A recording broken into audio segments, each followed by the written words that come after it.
Hi friends, പുതുമാസ് കിച്ചണിലേക്ക് എല്ലാവർക്കും സ്വാഗതം. എല്ലാവർക്കും സുഖമാണല്ലോ അല്ലേ?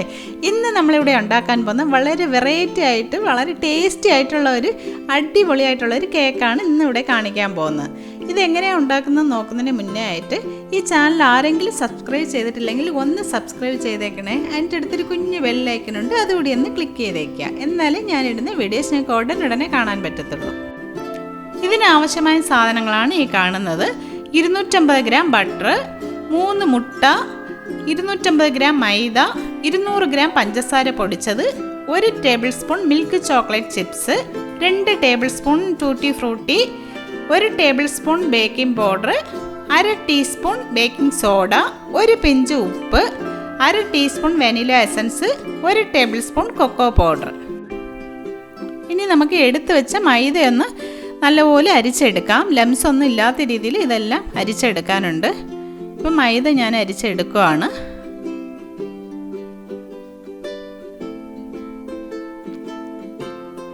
ഇനി നമുക്ക് ഇതിലേക്ക് കൊക്കോ പൗഡർ കൂടി ഇട്ട് അരിച്ചെടുക്കാം.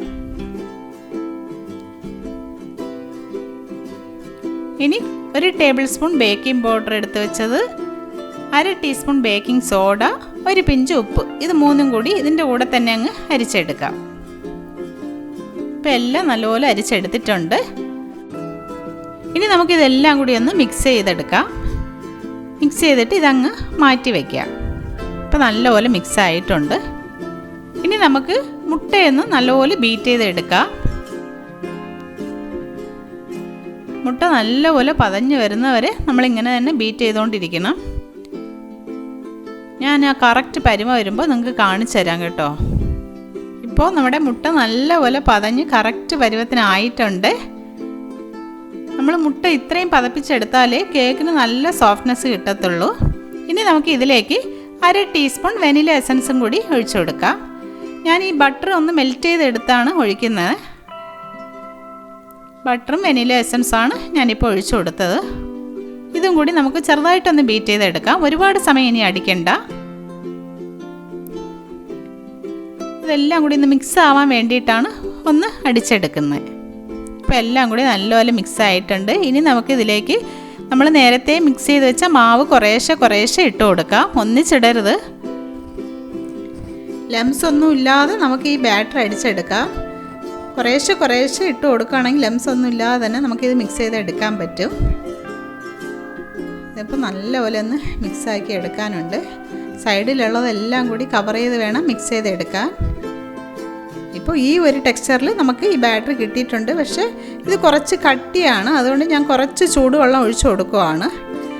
ചൂടുവെള്ളമോ പാലോ എന്ത് വേണമെങ്കിലും ഒഴിക്കാം. ഞാനിപ്പോൾ കുറച്ച് ചൂടുവെള്ളം ഒഴിച്ചു കൊടുത്തതേ ഉള്ളൂ. കട്ടിയാണെന്ന് തോന്നുകയാണെങ്കിൽ മാത്രം ഒഴിച്ചു കൊടുത്താൽ മതി കേട്ടോ. ഇപ്പോൾ നമ്മുടെ ബാറ്റർ കറക്റ്റ് പരുവത്തിനായിട്ടുണ്ട്. ഇനി നമുക്കിതിലേക്ക് ടൂട്ടി ഫ്രൂട്ടിയും മിൽക്ക് ചോക്ലേറ്റ് ചിപ്സും കൂടി ആഡ് ചെയ്ത് കൊടുക്കാം. ഇതുകൂടി ഇട്ട് ചെറുതായിട്ടൊന്ന് മിക്സ് ചെയ്തെടുക്കാം. ഒരുപാട് സമയം മിക്സ് ചെയ്യരുത്, ഇതെല്ലാം കൂടി ഉടഞ്ഞു പോവും.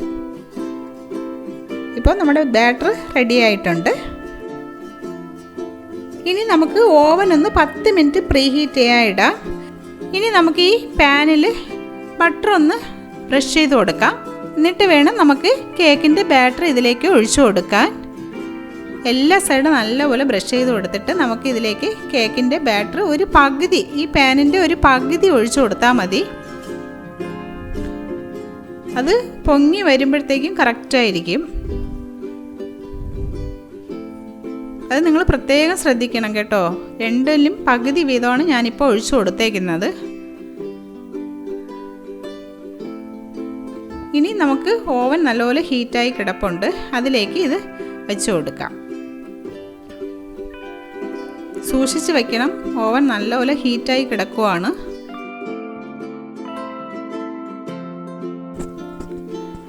ഞാനിപ്പോൾ 2 പാനും ഇതിൽ ഒന്നിച്ച് വെച്ച് കൊടുക്കുവാണ്.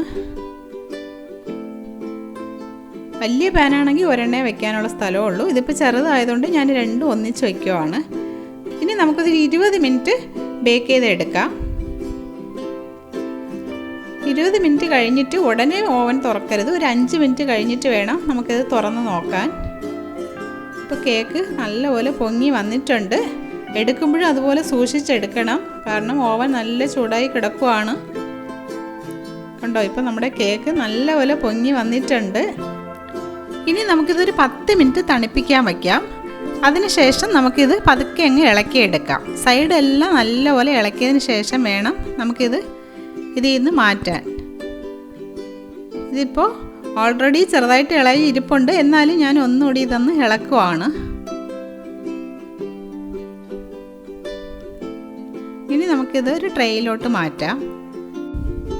കേക്ക് നല്ലപോലെ തണുത്തതിന് ശേഷം വേണം നിങ്ങളിത് ട്രേയിലോട്ട് മാറ്റാൻ, എന്നാലേ ഒട്ടും ഒട്ടിപ്പിടിക്കാതെ നമുക്ക് ഈ കേക്ക് എടുക്കാൻ പറ്റത്തുള്ളൂ. കണ്ടോ, ഇപ്പോൾ കറക്റ്റ് പരുവത്തിന് നമ്മുടെ കേക്ക് റെഡി ആയിട്ടുണ്ട്. കണ്ടോ, വളരെ എളുപ്പത്തിൽ തന്നെ നമുക്ക് വളരെ ടേസ്റ്റി ആയിട്ടുള്ള ചോക്ലേറ്റ് കേക്ക് വീട്ടിൽ തന്നെ ഉണ്ടാക്കിയെടുക്കാവുന്നതേ ഉള്ളൂ. ഈ റെസിപ്പി നിങ്ങൾക്ക് എല്ലാവർക്കും ഇഷ്ടമായല്ലോ. ഇഷ്ടമായെങ്കിൽ ലൈക്ക് ചെയ്യുക, ഷെയർ ചെയ്യുക, പുതുമാസ് കിച്ചണിലേക്ക് സബ്സ്ക്രൈബ് ചെയ്യുക. വീണ്ടും ഒരു അടിപൊളി റെസിപ്പിയുമായിട്ട് കാണുന്നവരെ ബൈ ഫ്രണ്ട്സ്.